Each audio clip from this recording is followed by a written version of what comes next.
fellow Toastmasters and guests, good to be back after missing both of our meetings in August. We came to a very special meeting. I missed August because it was a busy month for me. Busy, though uneventful, thank goodness. Unlike the last August of 2018, I'm going to take you down a walk down memory lane with my August of 2018.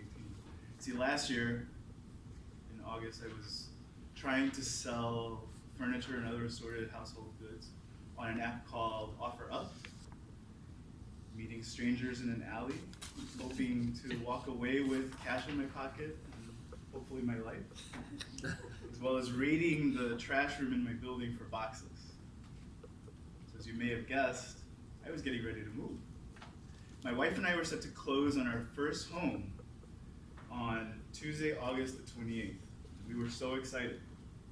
We were moving from a 700 square foot shoebox to a 2-story renovated condo in a row home in DC. The days leading up to the closing are actually more memorable than the closing day itself. One stands out in particular, and that's Tuesday, August 22nd.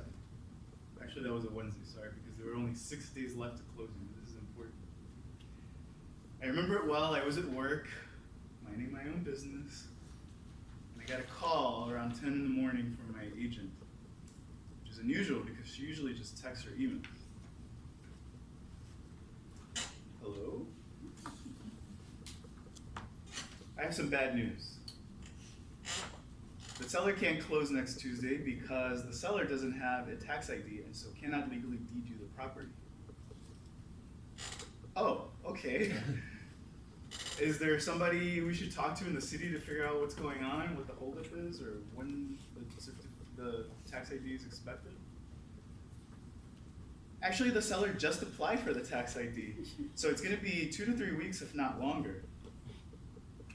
This is pretty bad news. We've already given our landlord notice that we're moving out next weekend, Labor Day weekend.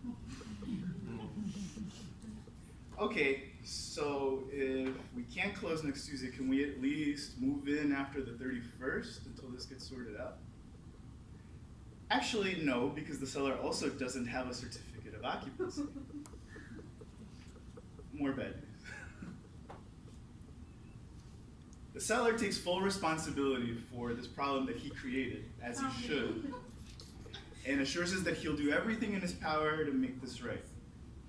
So began a second phase of negotiation, one you won't hear about on HGTV. The first phase, submitting and revising offers, was not without its hiccups, but we were able to secure a $10,000 credit from the seller, which was a big win for us. We were pretty happy about that. The second phase would prove more challenging. Okay, can we at least store our stuff in that place after the 31st until this gets sorted out? Yes, that's fine, but you can't unpack. Totally fine. And of course, we'd like to occupy the place as soon as the seller has the certificate of occupancy. Of course, that's perfectly reasonable. So now we have our stuff secured, but we have to cancel our move. We don't know where we're going to live. So I reach out to my landlord and explain what's going on.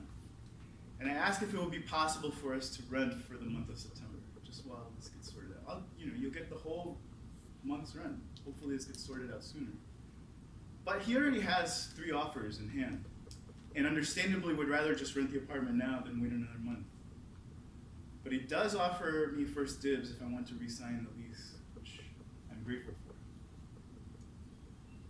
So now we have to figure out where to live. It's going to be a hotel or Airbnb.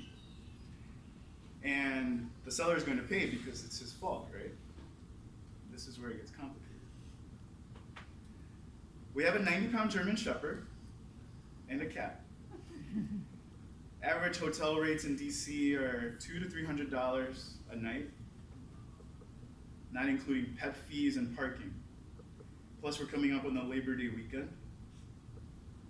And on top of that, we have to pay $150 a day to lock our mortgage rate after the closing date. So this is a lot of money, we think to ourselves. Yeah, obviously the seller should just pay all of this at closing with itemized receipts, or How about the seller just gives us $5,000 flat at closing, which is in all likelihood less than he'll have to spend to put us up somewhere. We think this is a reasonable compromise. We're considering just staying with my brother-in-law in his teeny tiny 1-bedroom apartment in Baltimore, which is not ideal since I work at NIST. My wife works in downtown DC, and like I said, we have a 90-pound German Shepherd. So I'm hoping the seller will just accept this offer. It's now Friday afternoon, August the 24th, weekend before Labor Day weekend, the weekend before we have to move. The seller gets back to us and says, we're willing to give you $100 a day for hotel expenses, because that's the average rate of hotels in DC. That's until we get the certificate of occupancy, and after that, you can move in and pay us $100 a day of rent.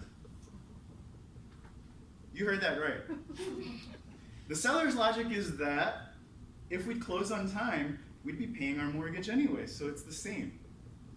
Actually, it's not the same, because our first mortgage payment wouldn't have been due until early October, and that money would have paid down insurance, interest, and gone towards equity.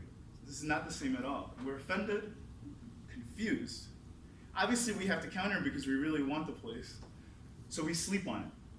Saturday morning, we wake up and we say, okay, we're ready to compromise even more.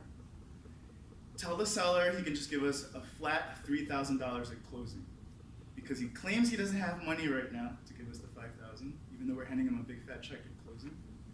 How about $3,000? That should cover all our expenses. We don't hear from the seller until Saturday evening. Obviously, we're anxious the entire day, hoping he'll just accept, and so we can move on.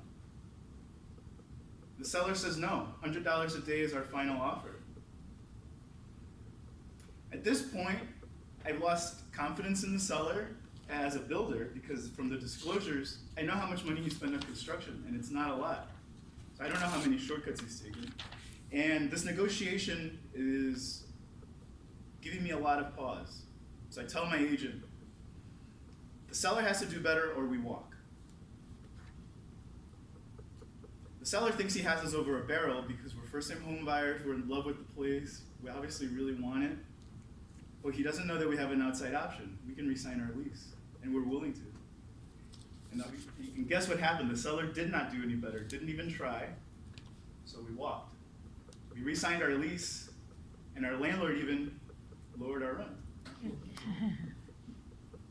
Meanwhile, the house sat on the market for another 7 months. 7 months. And sold for less than almost $60,000 under what we would have paid. That's not the concession that they were going to give us to. And all that time, the seller lost way more money than he would have if he'd just given us the $5,000. I always thought I was really bad at negotiating.